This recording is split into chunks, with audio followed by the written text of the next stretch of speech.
Vous enquêtez sur la disparition d'un astronome, Monsieur X, connu pour croire en les extraterrestres.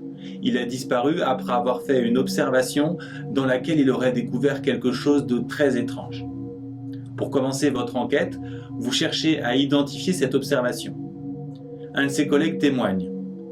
Il se souvient d'une remarque de Monsieur X concernant le rayonnement observé. Celui-là, même avec un indice 50, tu ramasses un méchant coup de soleil. Voici un montage des dernières observations de Monsieur X. On peut y découvrir les fréquences ou les longueurs d'onde de 3 étoiles, puis l'observation d'un nuage de poussière interstellaire, les restes du Big Bang, et enfin une naine blanche. L'exercice est guidé. On vous demande d'abord de placer sur un axe gradué en fonction de la longueur d'onde les différentes radiations observées, puis de les associer aux différents types de rayonnement, ce qui va vous permettre d'en déduire les 2 radiations les plus énergétiques. Et normalement, grâce à la remarque de Monsieur X, vous devriez pouvoir conclure sur l'observation recherchée. On vous demande pour commencer de placer les différents rayonnements sur un axe gradué en fonction de leur longueur d'onde. Donc vous construisez cet axe gradué, indiquez tout de suite les valeurs de référence, 400 nanomètres, 800 nanomètres, les limites du visible, ainsi que toutes les radiations telles qu'on a appris à le faire dans la vidéo de cours. Vous avez sans doute vu que vous avez parfois des longueurs d'onde, parfois des fréquences. Quand on a des longueurs d'onde, ça sera plutôt facile. C'est tout de même intéressant de remarquer que 3 micromètres, c'est 3000 nanomètres.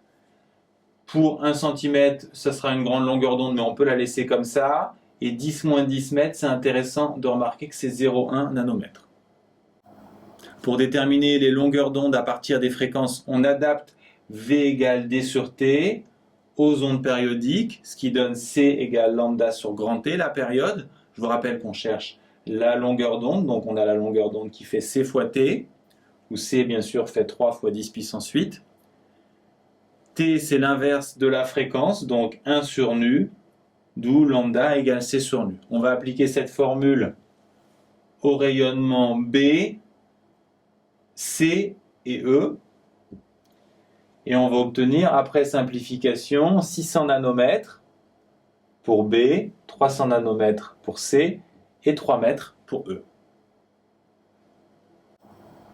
Au moment de placer les différents rayonnements, faites bien attention, la graduation ici n'est pas régulière, donc commencez par placer les rayonnements les plus évidents. Le plus simple, c'est 600 nanomètres qui est en plein milieu du visible, 300 nanomètres, pas de souci non plus, c'est à la limite dans les UV ici. 3 mètres, c'est une longueur d'onde très très grande, c'est une onde hertzienne. 1 cm pour le nuage de poussière interstellaire, ça sera un petit peu avant le E ici. Ensuite, il nous reste 3000 nanomètres, c'est plus grand que 800, mais c'est plus petit qu'1 cm, donc il est par là. Et enfin, il ne nous reste plus que 0,1 nanomètre, qui est beaucoup plus petit, par ici. On vous demande ensuite d'associer chacune des radiations à un ou 2 types de rayonnement. On voit que A, par exemple, est dans les infrarouges ou dans les micro-ondes, donc on comprend pourquoi dans la question on nous parle d'éventuellement 2 types de rayonnement. Pour le B et le C, pas de difficulté, le B est clairement dans les visibles et le C dans les UV. Le D est soit dans les micro-ondes, soit dans les hertziennes. Le E, lui, il est clairement dans les ondes hertziennes. Et le F, il est probablement dans les rayons X, peut-être dans les gamma. En déduire les 2 types, les 2 radiations les plus énergétiques. Donc tu cliques en même temps. Ouais. En déduire les 2 radiations les plus énergétiques, souvenez-vous du cours, on a vu que les ondes qui ont les plus grandes énergies ont les plus petites longueurs d'onde. Donc ici, ce sont les F et C. À partir de là, vous devriez pouvoir déterminer l'observation qui a conduit à la disparition de Monsieur X. Souvenez-vous de sa remarque. Celle-là, même avec un indice 50, tu ramasses un méchant coup de soleil. Le coup de soleil doit vous faire penser aux UV et donc à l'étoile chaude qui émet des UV. Mais ce que vous dit Monsieur X c'est que c'est beaucoup plus fort qu'un UV, donc c'est un rayon X, donc c'est le rayonnement qui vient de la naine blanche.